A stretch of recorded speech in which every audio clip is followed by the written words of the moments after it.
Thank you, Desi. Thank you. I'm really delighted to be here. So thank you very much, and to be talking with my colleagues here from Kirkham. So my name's Helen Shearn. I'm a consultant in Arts, Heritage, Health and Wellbeing, and I will provide a very rapid introduction with some preliminary findings from our independent evaluation, just to give context, and then I will hand over to Sue Flowers, who leads the Phoenix Rising programme, and then our two participants, Hilary and Annette, who will speak about their experiences. So, in context, the Kirkham Heritage Health and Wellbeing programme is a key part of Kirkham Futures, which is a historic England High Street Heritage Action Zone, and in partnership with Fylde Council and Kirkham Town Council. So this is a brief timeline. So March to September 2021, myself and Ferry Van Dyke of FVD Consulting were commissioned to undertake a feasibility study. And then October 2021 to March 2024, which is the end of our programme, Phoenix Rising, led by Sue Flowers with Green Close, are commissioned in stages to deliver a programme of heritage-based wellbeing and socially prescribed activities and events, art, nature and movement, initially as tasters and a pilot. I'm commissioned to advise and steer the overall programme and to be an intermediary really, and to sort of advise on the commissioning. The evaluation, Toby Williamson and Dr. Ava Shillarova are commissioned to evaluate the programme as a pilot in 2022 and in the final year in 2023. So, the highlights from the independent evaluation. Overall, the programme was perceived to have been a success. One key stakeholder was emphatic in describing it as having overachieved. Improvements in individual wellbeing endorsed by participants and stakeholders. The evaluation greatly benefited from having two community researchers who interviewed 16 participants, so Annette York and Sally Bannister. And the University of Central Lancashire provided expert advice and training. There were challenges to the programme, including obviously the long-term impact of COVID. There are many more ones to talk about perhaps in the Q&A or afterwards as well, but I need to move on. But we were delighted to have our programme and the pilot evaluation referenced in the Creative Health Review of 2023. So further preliminary findings around the key factors that contributed to the success. Being sensitive to what was already in Kirkham and the local views as the programme was developed, and embedding an ethos of co-production and community empowerment.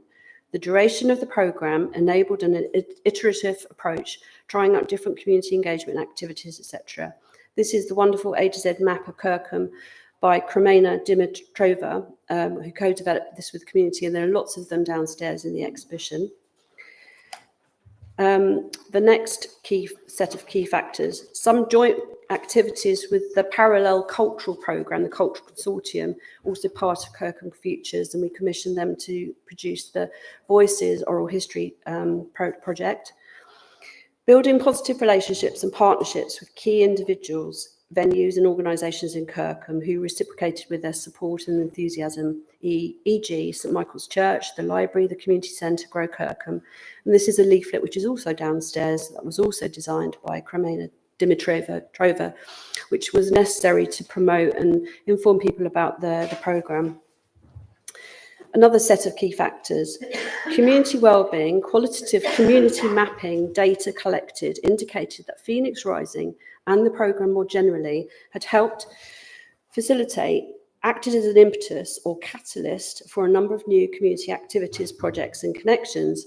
So we have the Wellbeing Festival, and in fact it was an inspiration for a project with the Restoration Trust last week in Norfolk with the Brex Fen Rivers Partnership, which I was involved in. Kirkham is selected as a Greening the High Street pilot project. Green Close, i.e. Sue Flowers, are coordinating this with Grow Kirkham, so that's just about to start. The Stitch Together and the Space for Nature groups flourish from the programme. The film by Rachel Capovilla, which is also downstairs, is commissioned. Myself, and Sue are co-investigators in the research programme, National Partnerships to Tackle Health Inequalities in Coastal Communities in Blackpool Fylde, Hastings and Weston-super-Mare, which is part of that mobilising assets to tackle health inequalities, major programme, AHRC, UKRI funding.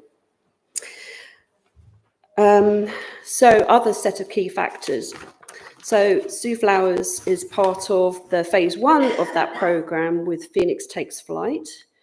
I co-authored an article about Kirkham for the special issue of Wellbeing in the Historic England Research Journal in 2022 with Andrew Chatterjee, who was the regeneration officer. And this picture here is the sort of launch event performance of Cotton that we commissioned in the Market Square. In 2022, I presented the Kirkham programme at the Social Prescribing show in 2022. And also the programme had a national profile which generated civic pride and confidence. So the final slide for me, and again, sorry, it's very rapid, but we also, another key factor was consultation, careful thought and planning as the programme came to an end to try and maximise opportunities for sustainability. So we have this wonderful illustration by Grace Collins of our Community Inheritance Project led by Dr. Cecilia Wee, and she has produced a report, and it was really obvious that people wanted to develop sort of further opportunities for intergenerational work and community wellbeing hub, eco hub. And then indeed that's influenced the current crowdfunding campaign that Sue Flowers has launched on the Space Hive Lancashire County Council initiative. So now I will hand over to Sue, and thank you very much.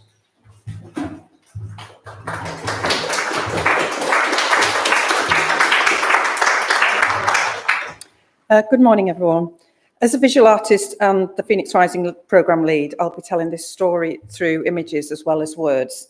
So I hope you can see the slides. So I'm going to talk about the Lancashire town of Kirkham and how we use its heritage to rebuild well-being as we came out of the COVID-19 pandemic. We did this by working with people to understand what art, heritage and well-being really meant to them, and to see if we could use our programme to ignite curiosity and build hope. Kirkham has a rich and diverse history, which its residents are rightly proud of, and it was a real privilege to be able to work with them for so long. Until now, most of it has been unacknowledged. The artist Ellis Lowry visited the town in the 1920s, and his drawing depicts St Michael's Church, one of the 5 churches in the town.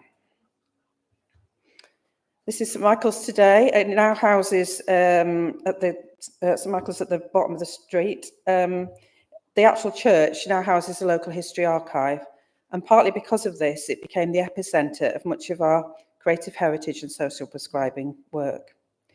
We wanted participants to be able to explore the heritage, but also to use creative processes to see it in new ways and maybe even imagine a better future. We started the programme by offering a number of pilot activities. We did not know whether people wanted to experience art, nature, or movement, or a combination of any of them. So we asked them, and our programme ran around these 3 core themes. The fine art of cookery involved exploring the development of healthier recipes, researching the history of ingredients, and also using artistic processes. And you can see us all there with our 2-metre gaps between the tables. However, with the pandemic drawing to a close, the official launch of the local history collection was marked by an event exploring Kirkham's Roman history.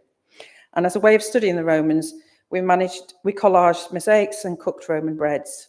I do have to say they were rather chewy. And Kirkham was home to a Roman fort, and a shield boss was found there, which is now housed in the British Museum. So we might feel like we're a small, insignificant Lancashire town. The heritage isn't there, but it's isn't there in your face, but it's very much embedded in the community. We understand that people from a place usually know far more about its cultural nuances than anyone from outside of it. So we worked with and alongside members of the community. We wanted to unlock what interested each individual in the heritage of their own town, and collectively we made this map. Participants recounted their knowledge of former public houses in the town. Where there were once 26, there are now only 7. The copious drinking holes having sprung up to quench the thirst of the mill workers and weavers from the 11 mills which once stood there. For Kirkham was also once a major textile production centre, creating linen for sailcloths harvested from the flax fields nearby. It was a big ask, but we worked with and for people rather than delivering work to and at them. And of course, we brought in professional artists and historians along the way because we wanted to develop curiosity and inquiry. At the beginning of the programme, we undertook a process of being significantly present, a kind of meaningful loitering, which means listening, reflecting and observing to what mattered in the community. And after a year or so, we realised that the men of the town needed a more focused and a more specific offer. And so the Med Shed was born, developed and delivered by men, for men, in a shed on the periphery of the churchyard. We were able to nurture and support the development of the group as it came into being. A new growing space was established at the library. Heritage varieties of potatoes and other vegetables were grown, harvested and distributed to locals for free. Free, locally produced, healthy food, plant for local people. Plants became a source of inspiration and a new wellbeing group, Space for Nature, evolved. And huge credit to Helen Lease, who led the nature programme for us. Following a keen interest, by visiting wildflower meadows, learning new skills and exploring wellbeing through heritage, individuals started to grow and flourish like the plants around them. And following a keen interest in the former textile industry of Kirkham, ignited by artist Danielle Chappell-Aspinwell, a new artwork, Kirkham's Golden Threads, was realised, and another new group, Stitched Together Kirkham, started to meet to support each other's wellbeing. And Danielle's textile piece is downstairs. The duration of the programme enabled positive community-led activities. And so as we came to the end of the programme, we wanted to do something extra special to reveal its rich social history and respond to a unique form of the town's intangible cultural heritage. On the second Saturday of June, an annual event, Club Day, is held in the town. The streets are closed to vehicles, people pour onto the streets and process with banners and brass bands. Now firmly adopted by the Kirkham's 5 churches, Club Day originates from the Friendly and Benevolent Societies, processing for and with the community. And so we worked with participants, some of them are here today, for 6 months to create a series of beautiful pennant banners. They are for Kirkham, made by the people of Kirkham. And it's a real privilege to present their work here today. The work is inspired by the history of the town, their creativity, collective interests and their response to wellbeing. And I'll just finish on this one. We had planted seeds of hope, and with due care, kindness, dedication, individuals and ultimately the community began to flourish. I'd now like to pass on to 2 of our participants who will tell you about the programme from their own perspective. Over to you, Hilary.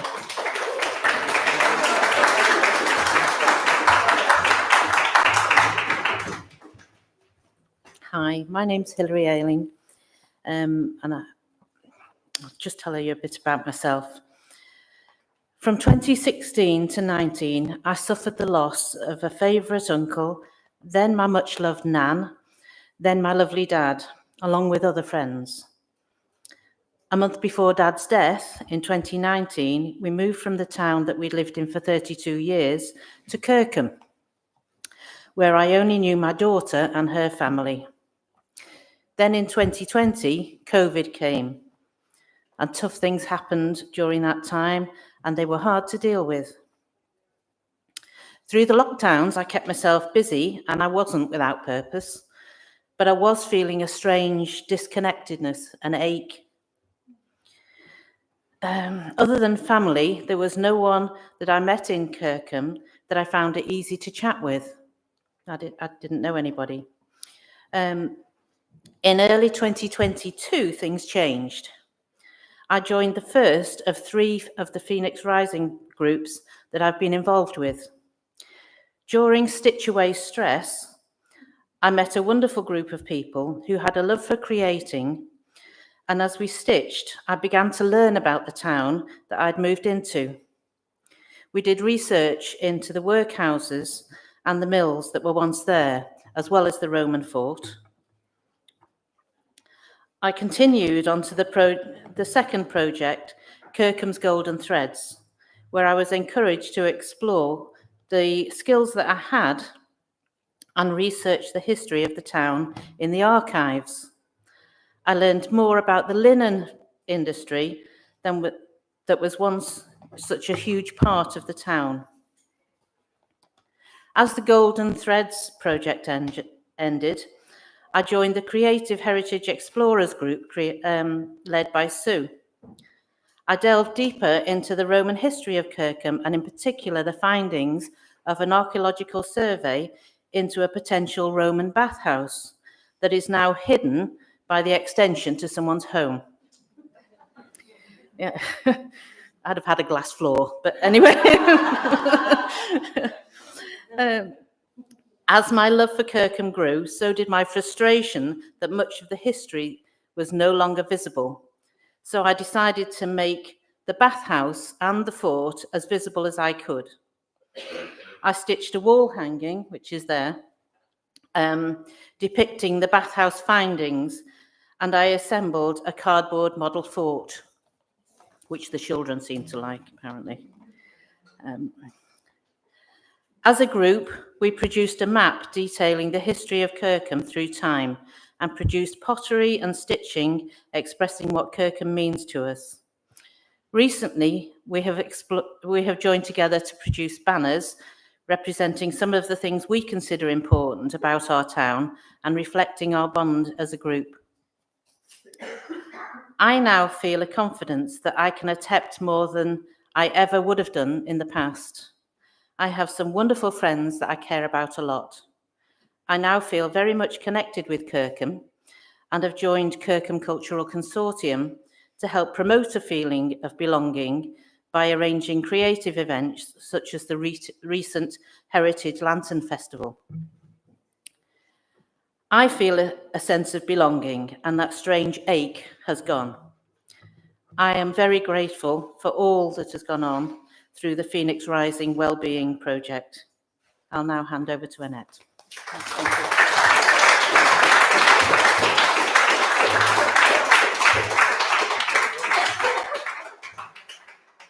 Good morning. My name's Annette York. You've heard my name quite a few times. I've been shocked at how much I've been doing.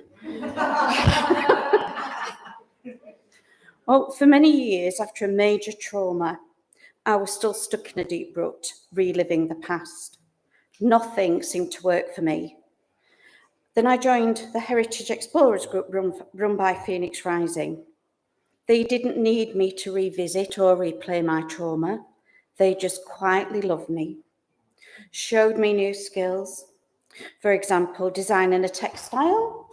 The Roman there is some of my work. Yeah. And such things as the banners, that's on one of the banners, so please go and have a look at them down that corridor. They are all absolutely amazing. And I feel valued in a way I've not experienced before, and I'm moving forward with my life. Phoenix Rising has helped me to clamber out of that very deep rut, and to them, I give them a thanks from the bottom of my heart. Sue Flowers asked me if I would do some evaluation interviews on the work of Phoenix Rising. I would visit other groups and find out what they felt about the programme. Interviewing the different groups gave me an invaluable insight into how each of them worked and the diverse range of activities they carried out. The dance group started out as chair yoga, but as their muscles and ligaments started to stretch and work again, they moved on to interpretive dance, a bit of which you've seen on here. One lady told me, "I have now regained my balance, and as a result, I'm far more confident about going out." That was from a lady who had spent the last 2 years stuck in the house. So that was a massive improvement for her. The men's shed, set up to encourage men to talk more, has been steadily growing in numbers, and they have undertaken several projects around the town. One man said after his first visit, "It's the group I didn't know I needed." Another said, "It stops me sitting at home and watching the TV all day." The nature group has been learning to cook seasonal food. And they've written a cookbook, of which they still haven't given me a copy. But I'm eager to try their recipes. Many told me how they've begun to feel less isolated and more involved with their surroundings. Lots of people have learnt new skills and found confidence in life that they'd forgotten they had. However, there is a downside to this. All this excellent work is that the funding has now come to an end, and some of the groups will not be able to continue. So what was been achieved so far will sadly dwindle away. I hope we can find a way to secure funding for the future, as it will be a shame for future people to lose out on the excellent work done by Phoenix Rising so far. Kirkham is becoming a wonderful, vibrant town again, and I'm looking forward to seeing it thrive well into the future. Thank you.